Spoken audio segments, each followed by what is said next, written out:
ایک نیک آدمی نے دنیا کی ساری چیزیں چھوڑ دی اور صرف اللہ تعالیٰ کی عبادت کرنے لگا۔ اللہ تعالیٰ نے اس کے لیے کچھ پھلدار درخت اگا دیے۔ جب اسے بھوک لگتی تو وہ پھل کھا لیتا اور پھر عبادت میں مشغول ہو جاتا۔ یوں وہ 500 سال تک عبادت کرتا رہا۔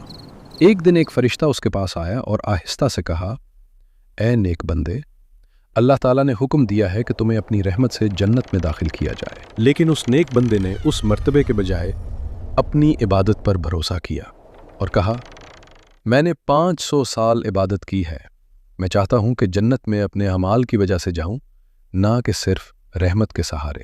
فرشتہ خاموشی سے چلا گیا اور کچھ دیر بعد ایک ترازو لے کر واپس آیا۔ اس نے ترازو کے ایک پلڑے میں اس نیک بندے کی صرف ایک آنکھ کی نعمت رکھی اور دوسرے پلڑے میں اس کی 500 سال کی عبادت رکھی۔